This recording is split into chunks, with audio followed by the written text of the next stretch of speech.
नमस्कार, आदाब, सत श्री अकाल। आज 15 दिसंबर है, यानी कि भारत के लौह पुरुष और पहले उप मुख्यमंत्री सरदार वल्लभ भाई पटेल की 70वें पुण्यतिथि। उनका जन्म 31 अक्टूबर 1975 को गुजरात के खेड़ा जिले में हुआ था। उन्होंने अपनी अंतिम सांस 15 दिसंबर 1950 को मुंबई में ली। किसान परिवार में जन्मे पटेल अपनी कूटनीतिक क्षमताओं के लिए भी याद किए जाते हैं। आज़ाद भारत को एकजुट करने का श्रेय पटेल की सियासी और कूटनीतिक क्षमता को ही दिया जाता है। तो आज उनकी पुण्यतिथि पर आइए जानते हैं उनके बारे में कुछ अनछुए पहलुओं के बारे में। 22 साल की उम्र में उन्होंने 10वीं की परीक्षा पास की थी। सरदार पटेल को अपनी स्कूली शिक्षा पूरी करने में काफ़ी वक्त लगा। उन्होंने 22 साल की उम्र में 10वीं की परीक्षा पास की। परिवार में आर्थिक तंगी की वजह से उन्होंने कॉलेज जाने की बजाय किताबें लीं और खुद जिला अधिकारी की परीक्षा की तैयारी करने लगे। इस परीक्षा में उन्होंने सर्वाधिक अंक प्राप्त किए। 36 साल की उम्र में सरदार पटेल का वकालत पढ़ने के लिए इंग्लैंड चले गए। उनके पास कॉलेज जाने का अनुभव था नहीं, फिर भी उन्होंने 36 महीने के वकालत के कोर्स को महज 30 महीने में ही पूरा कर दिया था।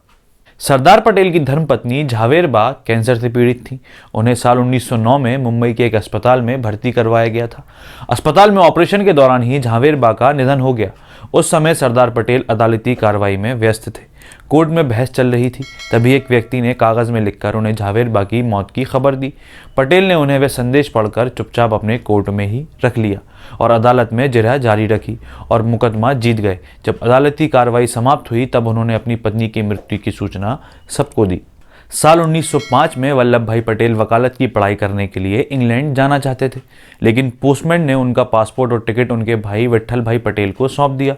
दोनों भाइयों का शुरुआती नाम भी जे पटेल था। ऐसे में विट्ठल भाई ने बड़ा होने के नाते उस समय खुद इंग्लैंड जाने का फैसला लिया। वल्लभ भाई पटेल ने उस समय न सिर्फ बड़े भाई को अपना पासपोर्ट और टिकट दिया, बल्कि उन्हें इंग्लैंड में रहने के लिए कुछ पैसे भी भेजे।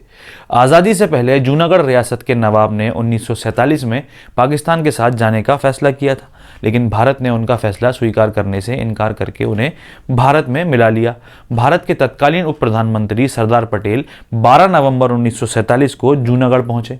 उन्होंने भारतीय सेना को इस क्षेत्र में स्थिरता बहाल करने के निर्देश दिए और साथ ही सोमनाथ मंदिर के पुनर्निर्माण का आदेश दिया। सरदार पटेल, के.एम. मुंशी और कांग्रेस के दूसरे नेता इस प्रस्ताव के साथ महात्मा गांधी के पास गए।